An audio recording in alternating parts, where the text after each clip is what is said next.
Welcome to the Kentucky History Channel, where we strive to bring you all the Kentucky history content you want and you deserve. Kentucky is a part of all of us, and we plan on covering all the history we can, from Pike County to Fulton County, from Louisville to Harlan. Here on our YouTube channel, you can find many videos dedicated to different events, people, governors, and places in Kentucky. There's something for everybody.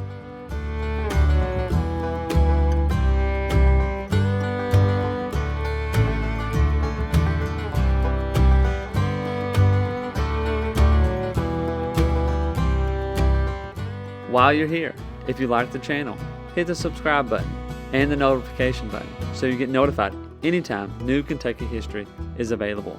And if you want to support the channel, we have a Patreon page as well, or patreon.com/KYHistoryPod. Welcome back to the Kentucky History Podcast. I'm your host, Jameson Cable, and I'm with David Kirkpatrick. How you doing? Great. How are things there? I'm doing pretty good on this February 28th, last day of February, man. This year is flying by already, which I think it's a cliche sometimes because they all seem to fly by, right? Yeah, so especially once you have kids. Although February's feeling more like April, so it does feel like it's flown by this year.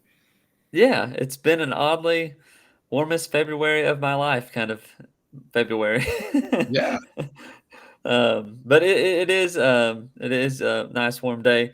Hope people got out and enjoyed it. But you're probably listening to this, and it's probably a few months later, so maybe it's still warm in spring. Hopefully, it should be. So we got another good episode here to talk about some more frontiersmen, and we're kind of going with these are some frontiersmen you knew but probably didn't know you knew, and that could be a little bit of a tongue twister, but all these frontiersmen that we're going to talk about today are frontiersmen that have counties in Kentucky named after them. So if you're living in those counties, then these people fall right into your neck of woods, and these are the people that your counties are named after. A lot of brief histories in some sort of ways, because a lot of these people, there's just not as much known about them. In some cases, they died at a younger age. But needless to say, they were on the frontier in the early days, and some of the first people that came as well. But anything to add to that? I think you're right. I think in many of these cases, just the shroud of history has descended, and we just don't have much information. But in a lot of the cases, you're reminded how dangerous the frontier was, because these guys have their lives cut short or they're endangered in some way. So I think that'll really come through in these guys. Yeah, very true. And again, we'll be wrapping up our frontier time period coverage here in a few weeks. So hopefully you've enjoyed it. And of course, just because we finished don't mean we'll ever go back to it. We'll have plenty to come back and talk about. But again, these are just some of the people that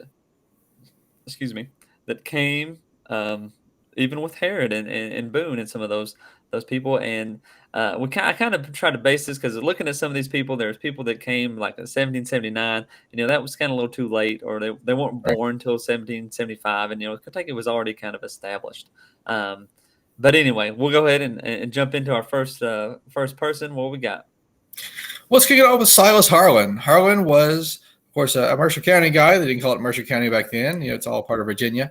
But he's born in March of 1753 on Harlan's Run in Berkeley County, West Virginia, or what back then would be Virginia, or the western part of Virginia. I guess we debated that the other day on what to call that. But parents were George and Ann Hurst Harlan.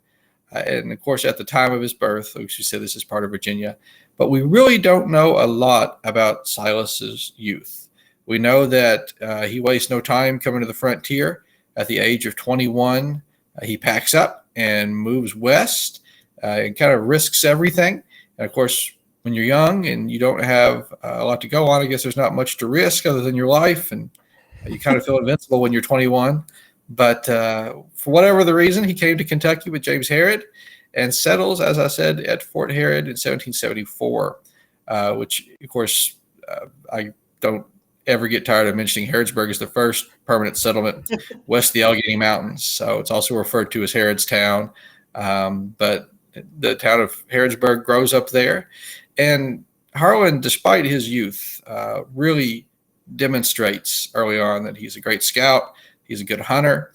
and he moves up in the ranks of the militia to be a major. So that's fairly impressive because at this point we're still dealing with Fincastle County. So this is a large area to hold such a high rank in.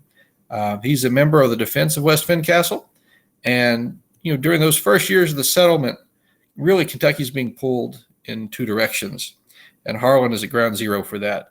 On the one hand, you've got people that are trying to make it an independent state or independent colony. This is what Richard Henderson wanted. So if you know about the Transylvania Company and they're planning to buy land from the Cherokee, that was Henderson. And the other pool was to remain part of Virginia, but be more tied to the government there and receive more support. And that was the side that most people in Harrodsburg, including Harlan, ended up supporting. So in 1777, Harlan joins James Harrod and a group of others, which are going to include names everyone's heard of, like Simon Kenton and others, on a trip to pick up gunpowder at Three Islands, which is present-day Lewis County. So if you remember the episode we did about the powder run, powder has come down from Pittsburgh and is kind of stalled there because there was no party to pick it up. Communication had been lost. So Harlan is in that group that goes to recover that on a very cold January in 1777. And then they return to Fort Harrod with the supplies. And ultimately, that breathes life into the revolutionary cause in Kentucky because Kentucky was flat out of powder. And thanks to the action of men like Harlan and others who it's dangerous enough traveling alone or traveling in small bands, but more so when you're traveling with cargo that's going to slow you down and really make you a target. But following that, Silas built Harlan Station, which is actually near Danville today. That was 1778. And with the help of his brother James and his uncle Jacob, they built a log stockade. So they're preparing for the long haul and showing some foresight there with building some defenses. Over the years, Harlan fought in a number of battles and again earned that rank of major. And he was well respected as a military soldier and an officer. He serves under George Rogers Clark during the campaign to take the British forts in Illinois. So again, keeping up that military prowess. Even commands a company in John Bowman's raid on Old Chillicothe. So that comes a few years later in southern Ohio. He's at the forefront of that. He assists Clark in establishing Fort Jefferson, which was on the Ohio River as well.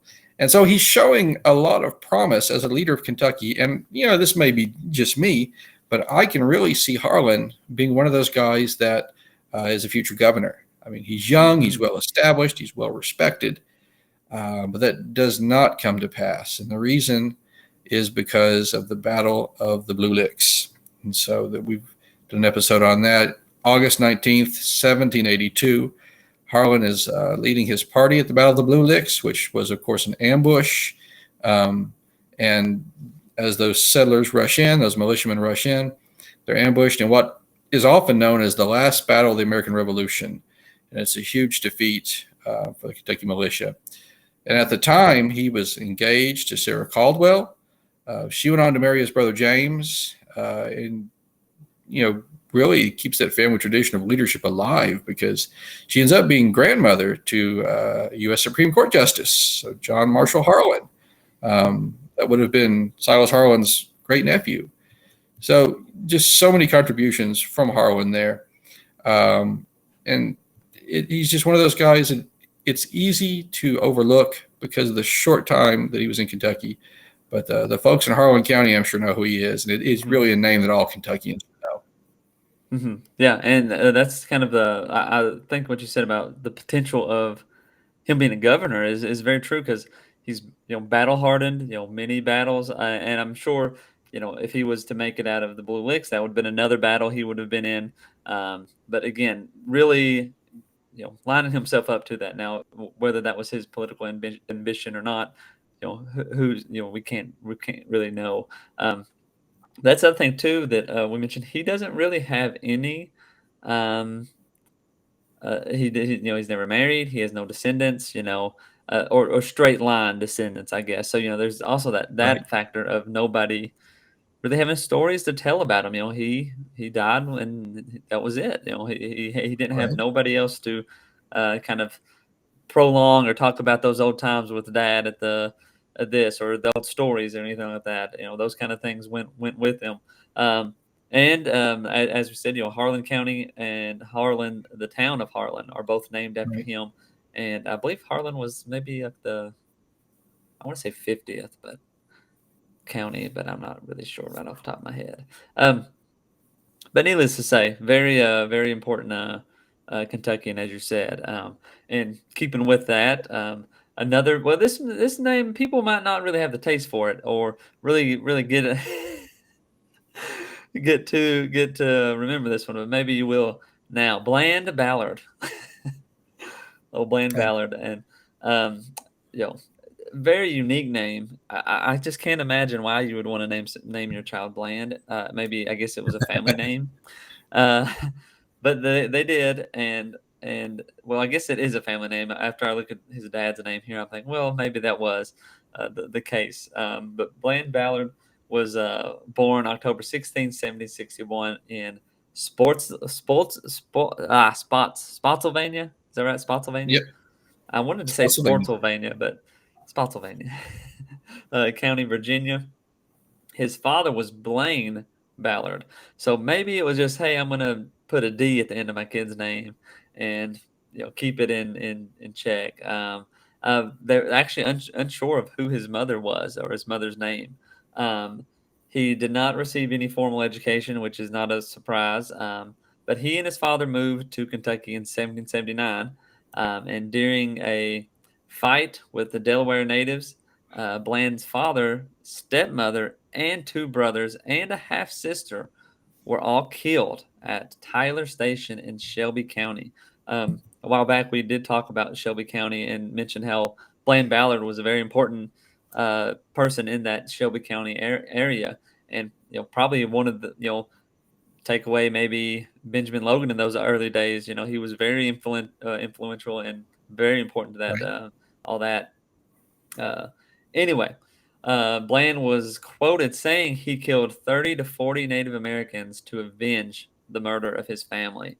Again, don't know if that's true or just a quote, but um, he definitely had a grudge or maybe even a disdain for the Native Americans. And I mean, they killed his whole family pretty much.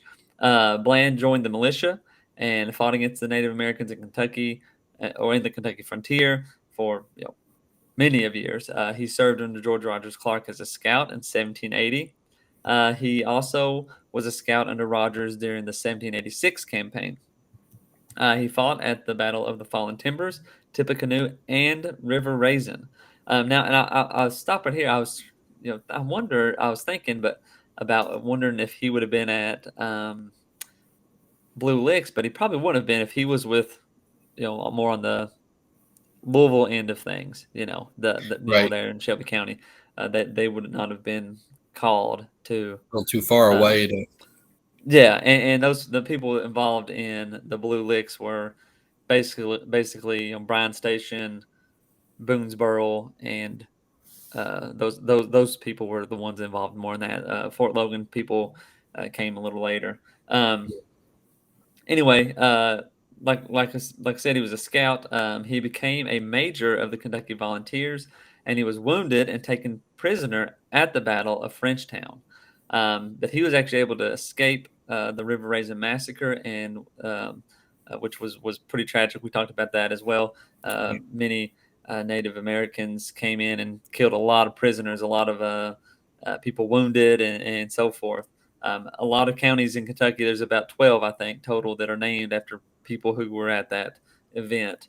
Most of them, Bland Ballard is actually the unique one that he was able to survive and Yeah. did not die there and was able to get back to Kentucky and got the county named after him. Needless to say, he did marry Elizabeth Williamson, and they had 7 children.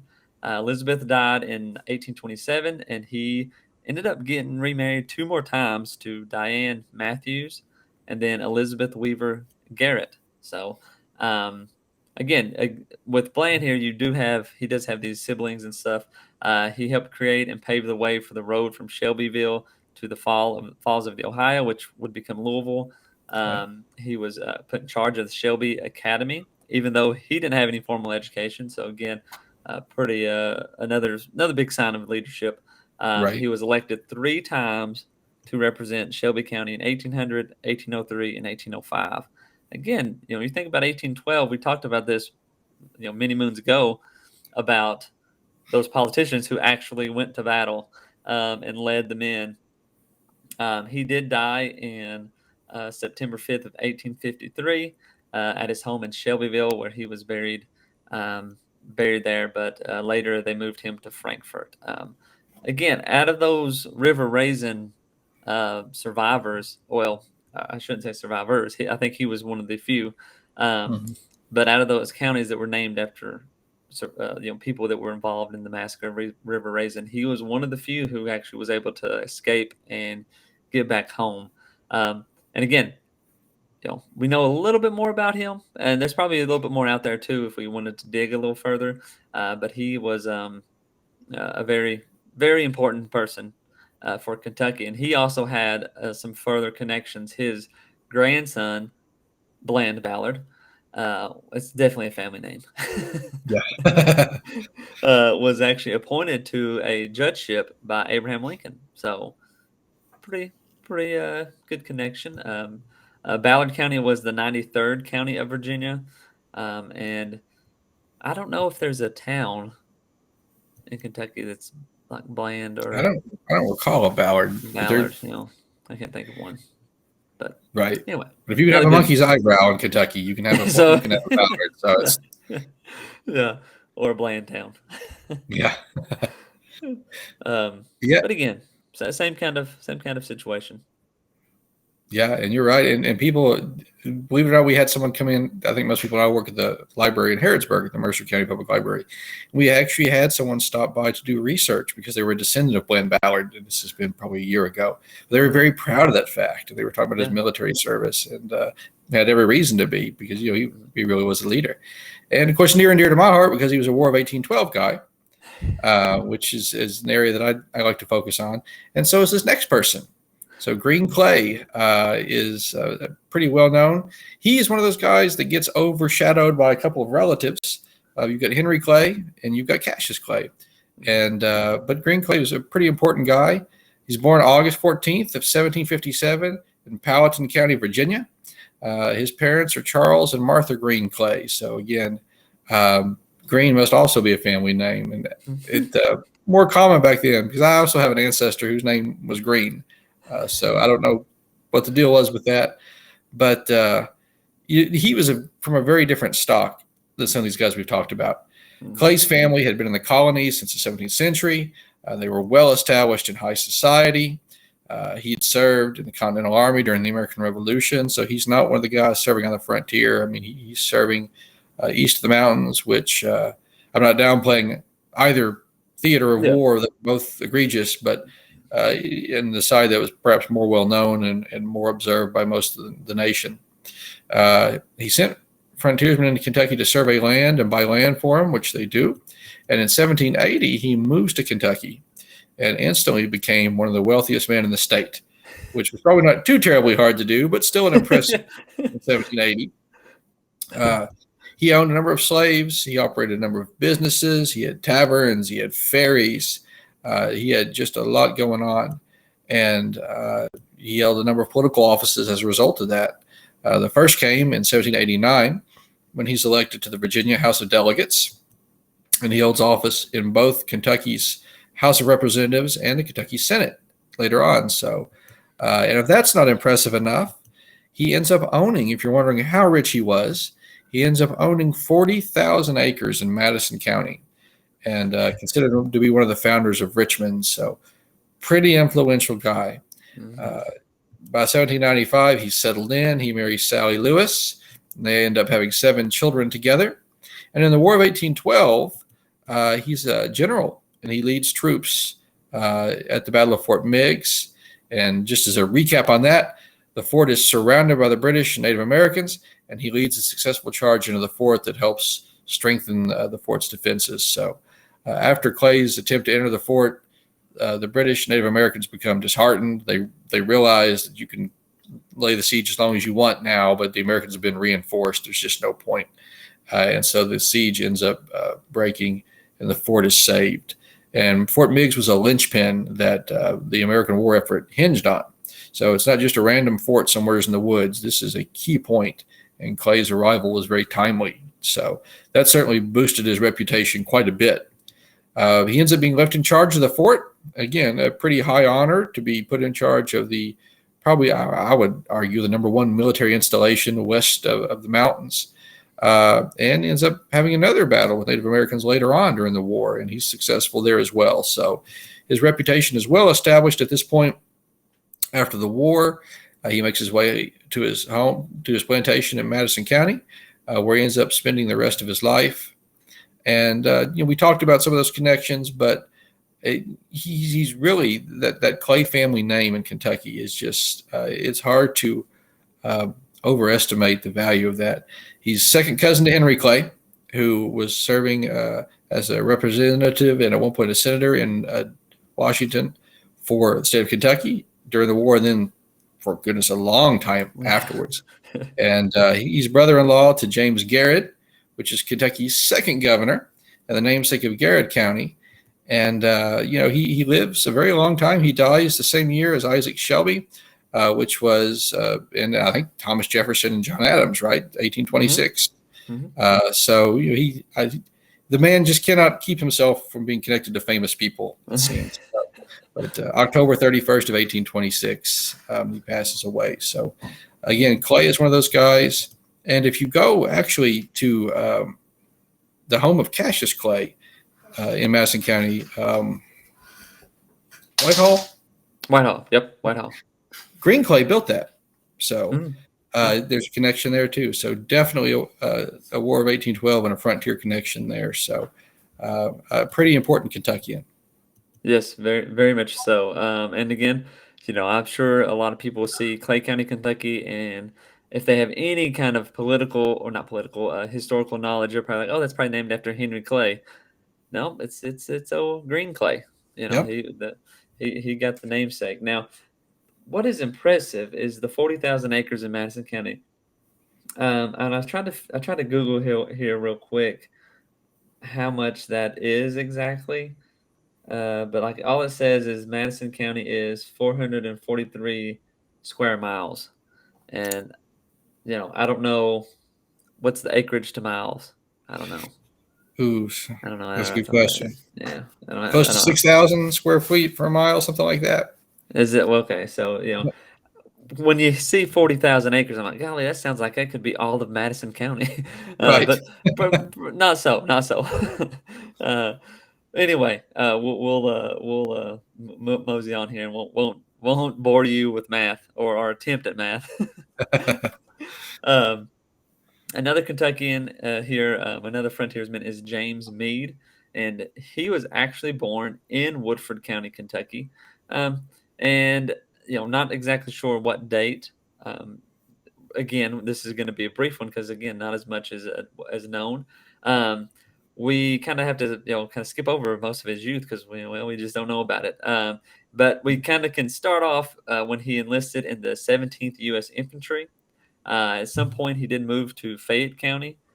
He was in the War of 1812. As it went on, he joined up to defend the Commonwealth as well. He was one of those. He was one of those that joined up, and he served under Joseph Davis on November 7th, 1811.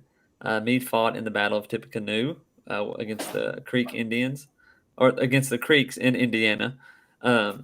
After the valiant fight, though, he was promoted to captain, so he's moving up the ranks a little bit. And Meade and many other Kentuckies continued the war effort and marched north to Detroit to support General William Hull. And they met the enemy forces near Frenchtown, what is now Monroe, Michigan. But during the Battle of the River Raisin, with the fierce fighting that was going on, Meade led his men in the charge, and he was very much exposed to the enemy, and he was killed. he died January 22nd, 1813, and was buried in the Frankfurt Cemetery. Now, Meade, of course, is a little bit of a harder one to talk about because his youth is so unknown. He was probably born in, I'm going to guess, the 1780s or so. I'm trying to think of like when Woodford County was formed, and that would have been, I think, in like 1786, maybe a little bit before then. So Kentucky's still being settled, Right. and he would have been pretty young even at that time, but and that kind of goes against our criteria we said earlier. But anyway, But he's a War of 1812 veteran, so it's okay. yeah. But and honestly, he could have been born a little earlier. But that's the information you have. If he was born in Woodford County, I mean, he could have been born in Fayette County, which would have been Woodford Right. County as well. Just at the time, we don't know for sure. But again, a very unknown youth. But again, a war hero. Got a county named after him, Meade County, 76th County, and so forth. But again, still kind of fighting the same old fight that many of these frontiersmen have fought. So Right. Yeah, that's absolutely true. And, like you say, guessing at his age, I think you're right, because if he's well established enough to be known in the War of 1812, but still young enough to take the field, he had to be born somewhere thereabouts in the 1770s or 80s, because otherwise you're getting to the point where you'd be too old. So I agree 100%. And to continue that same theme is John Allen. And for the folks there in Allen County, John is born in Rockbridge County, Virginia, and on December 30th, 1771. So he's kind of a late bloomer in some instances compared to like Herod and these guys. But he sets quite a reputation in Kentucky as well, establishes quite a reputation. He's born to James and Mary Kinsley Allen. And in 1779, let me pause for a second there. And in 1779, his family migrates to Kentucky to John Dougherty's station in Bull County. So again, we see a lot of these folks settling in the central area. Yep. They end up moving to Nelson County in 1784. And so they're a little closer to Louisville and Bardstown and places like that are growing. His education starts at home, of course, but he does get enrolled in the Bardstown School in 1786. And is taught by James Priestley, so another pretty well-known name in Kentucky. He ends up returning to Virginia in 1791 to study law, so he's off to a promising start. But he comes back to Kentucky 1795, 4 years later, and starts his own law practice in Shelby County. He marries Jane Logan, who, if the last name sounds familiar, is the daughter of Ben Logan, and that takes place in 1798. So as we're reaching the turn of the century, Allen is, like so many other of these folks, is pretty well established. He's entering his 30s. He's got his career laid out, and everything seems to be going well, and continues for a little while to be that way for him because he's elected to the General Assembly to represent Shelby County in 1800. He serves in the House until 1807, and he leaves so he can be elected to the Senate, where he serves until 1812. So again, pretty good service, more than a decade of representing your home. And this is in an era when that was less common to, I think, hold it for so long as it is today. But in 1806, he and Henry Clay were the defense attorneys for Aaron Burr when he was tried for treason. So if you don't know that story, the Vice President of the United States is tried for treason. You definitely need to look that up because it's interesting. But a pretty fascinating court case, and a pretty prestigious guy to be involved in something of that rank and that national scale. But in 1808, he does run for governor and really, I guess, suffers the first sort of political professional defeat of his life. I'm sure he lost some court cases, but he loses to Charles Scott, and he loses by a large margin. So when the vote comes in, it's 20,000 to 8,000. And, part of that, Scott's a war hero in his own right. He's an older fella. He was well established in the Revolution, but still a pretty stinging defeat. But he is not dismayed. Allen serves in the War of 1812 and is commissioned a colonel of the 1st Rifle Regiment of the Kentucky Militia, and is set to establish a pretty good military reputation as well. But unfortunately, he is involved in the Battle of the River Raisin, which we mentioned not only in previous videos, but earlier tonight. That's January 22nd of 1813. And he dies while leading his troops in battle, and was eventually returned and buried in the Frankfort Cemetery. So, and the story there, those guys, for anyone who doesn't know, were left, some buried, some unburied, for almost a year. Well, I would say close to 8 months there in Michigan. And when the Kentucky militia marched northward in October or September, October, they took care to bring back as many bodies as they could. So the fact that they had taken the time to identify Allen, and whose bones were probably bleached and not much left, really signifies what the state thought of him. So again, another one of those folks who is rising, and a rising star with plenty of potential, but unfortunately had their life cut short. Yeah, yeah, and Allen County, of course, is named after him. But I noticed those connections, and maybe some of the listeners are connecting them as well. He's the son-in-law of Benjamin Logan, and in 18, Benjamin Logan ran for governor, did not succeed, and here he was already kind of tied to that Logan family. He runs for governor, and just obviously did not win, but he was up there. He was up there in the political sphere or society part of that early Kentucky. And being partnered with Henry Clay, he was hitting all the right spots, right. and definitely possibly a governorship in the future if he would not have failed in battle there.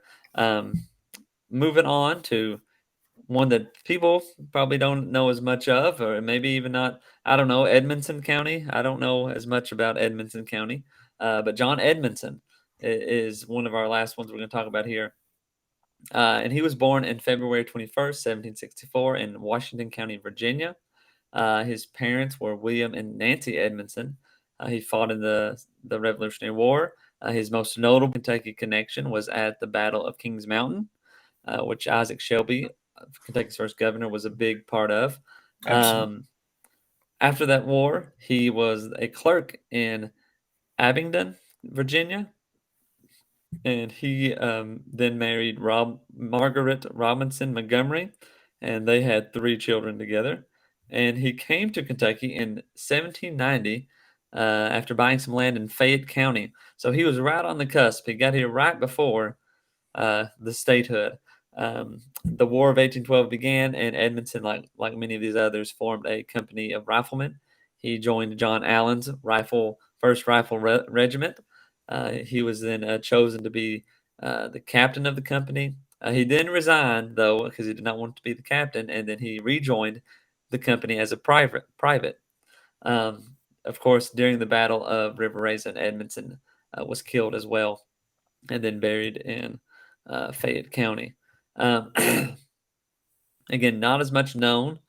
Beginning, life's cut short. Not as short as some others. I mean, he was born in '64, and again, doing some quick math here, he was, let's see, 30, 40, 48, maybe. Does that sound right? Is that good? Is that 30, Close. 40, Yeah, 42, 40? he was up there compared to some Yeah, of these he's guys. 48. That was right. So he's a little older than most. He did get to Kentucky a little bit later, but again, pretty important. Pretty important guy.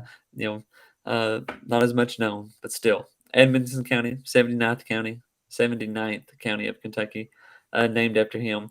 One more that I thought of just recently, and I was actually reading about him earlier today, is John Logan, which is Benjamin Logan's brother.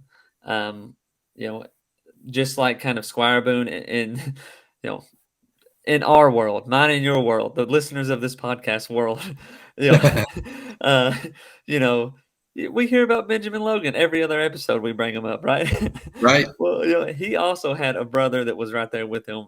John Logan was right there with him, pretty much the majority of his life. Here at Stanford and Lincoln County, helping establish things. And we don't talk about him as much as we probably should either, because he did just as much as Benjamin, just as not as well known in this area. But similar to, say, the Squire Daniel Boone relationship, another frontiersman that definitely deserves a mention of sorts. I've not finished my um, research about him as much, so I just wanted to throw that as honorable mention. He's somebody as well. No county named after him or anything like that, but definitely a big frontier connection. Um, Yeah, so. absolutely. And as a younger brother, I appreciate you mentioning the guys who get lost in the shadows. So that's a good mention. Yeah. But again, I know this. Some of these were brief, and you can. A lot of these are we've made videos about them, the county name videos, and so forth.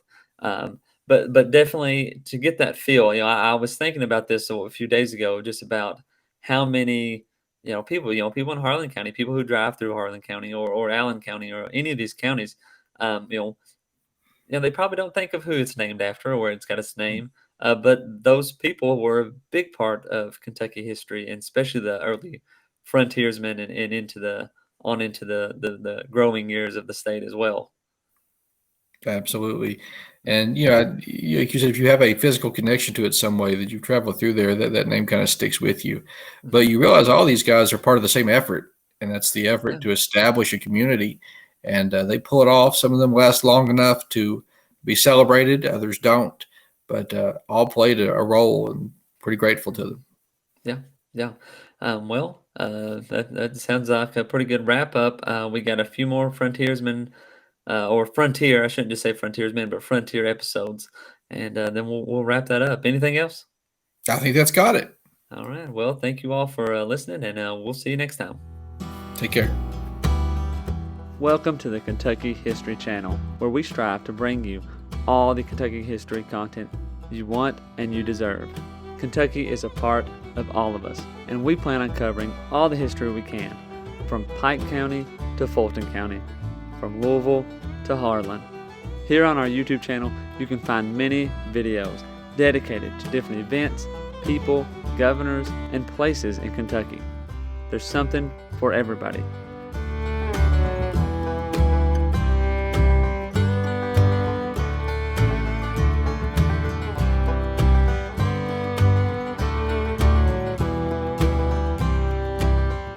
While you're here, if you like the channel, hit the subscribe button and the notification button so you get notified anytime new Kentucky history is available. And if you want to support the channel, we have a Patreon page as well, or patreon.com/kyhistorypod. You've probably heard about Daniel Boone, but what about the rest of the frontiersmen who came to Kentucky and settled? That's what we want to bring to the Kentucky History Channel. The stories of the untold, the stories of those forgotten. One thing to expect on our channel is great Kentucky content. Some stories that you've never heard of. The Night Riders, who began in western Kentucky. Bloody Monday, the riots in Louisville.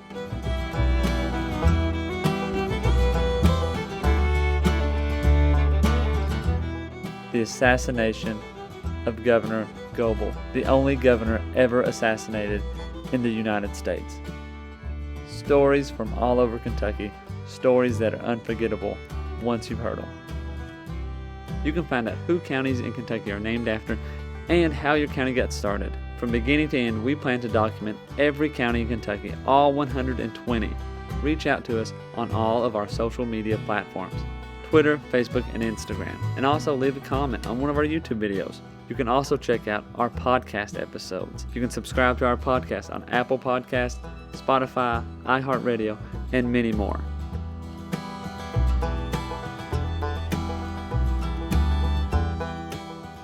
We're always seeking to find more Kentucky history so we can bring it to you, the viewers, the listeners. We want all the stories and all the events from Kentucky's great history to to be told and shared everywhere.